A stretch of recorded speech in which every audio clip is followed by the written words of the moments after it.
But let's move into the history of vampires. I was just going to kind of just briefly mention I was going to do some research of of vampires in movie history, and I actually ended up just compiling instead of doing my own thing. I found a pretty good article that on Bloody Disgusting from a few years back that was done by one of their writers, Navarro. What is her first name? Megan Navarro. Yeah. So I've read a lot of her stuff, and I just thought it'd be kind of cool to mention some of it, just to kind of see how it kind of transpired. I know, and kind of skipping books and so forth. I mean, most people tend to think of Nosferatu as being the earliest and first vampire movie, even though it's silent, but that's not true. There was actually a few before it. There was a 1896 short film titled House of the Devil. It was a French silent film. And then there was also, in 1913, there was The Vampire, which was also an American silent film that was based in 1897 off of a poem. And then as we move forward, we do have, believe it or not, we have London After Midnight in 1927. That's the one with Lon Chaney as the man in the beaver hat. I'm not sure if you remember that kind of ghoulish looking picture of him. And so anyways, that movie was destroyed in a fire. So they remade it, and it was a bit different, where it had starred Bela Lugosi and Mark of the Devil. That was in 1935. And then, of course, we all know the famous 1931 Dracula, which also starred Bela Lugosi, and this is where he's as Count Dracula. And that was more, we took it away from that ghoulish to a more handsome, aristocratic vampire with power. And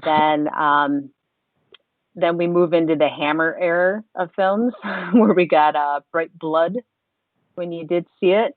And that was Hammer brought on their first version of Dracula in 1958. That's Christopher Lee, isn't it? Yes, it is. Yes. And that was the closest universal blueprint, the Hammer era vampires.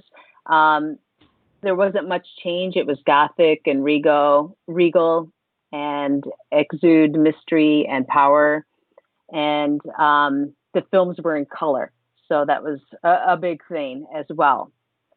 So then we also had, in the 70s, you had Vampire Circus, which was more of a gothic, strange carnival setting, and Legion of the Seven Golden Vampires, which kind of took Hammer and Hong Kong's the Shaw Brothers, that brought in some kung fu take on Van Helsing versus Dracula mythology.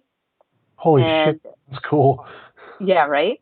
And then along in the 70s, we got more of a sexualization of the vampires, like Vampiros Lesbos and Daughters of Darkness, and the Shiver Vampires, the Rape of the Vampire, the Nude Vampire. It all focused on the sexuality of the vampire.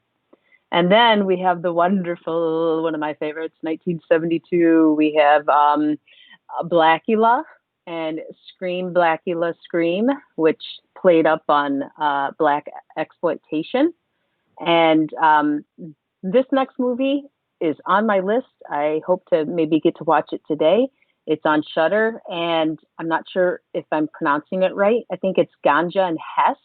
That was also as an experimental art house horror film that created an entirely new take on the vampire altogether. As an ancient ceremonial dagger wound leaves Dr. Hess green. perpetually hungry for blood. Vampire was brilliantly used as a metaphor for addiction here. And then in 1977, we have Cronenberg's take on it through the movie Rabid, which we all know how that went down from a surgery performed on Rose post-motorcycle accident, leaving her mutated with red stingers that emerged from her armpit. And that was part body horror, part zombie film as well, that resembles a classic vampire need for blood as substance. And then we have George A. Romero's Martin, which was a psychological horror film that followed a young man who believed himself to be a vampire. Martin didn't have the pointy fangs. Instead, he would use a razor on his victims and drink their blood. And then as the decade closed out, we had Dracula's Salem's Lot and Nosferatu the Vampire. Those were interesting takes too. I don't know if you saw Nosferatu the Vampire. And then in the 80s, things get cool as we have Fright Night and The Lost Boys and Near Dark and Vamp and Tobe Hooper's Life Force. So a little more rebellious there. And then it sneaks in there, but we also have Monster Squad, which was the light-hearted ode to Universal classic monsters. As in that movie, like we had with Bela Lugosi's Dracula, it's basically Count Dracula is the leader. He's the one who's the terrifying one of the bunch. Modern vampires in the 90s, we have The Romantic with Interview with the Vampire, From Dusk Till Dawn vampires, Buffy the Vampire Slayer, Blade. So you bring in some comic and Western flares as well with those. And then we also have Underworld. Then we kind of move into Getty's favorite, the Twilight series. Oh, yeah. Young romance and glittery vamps. My favorite, y'all. Yeah. And then we kind of also bring it into a more introspective, drama-heavy take on the folklore, such as Let the Right One In, and Thirst and Stakeland. And then that kind of brings us to What We Do in the Shadows, which is a very, very fun take.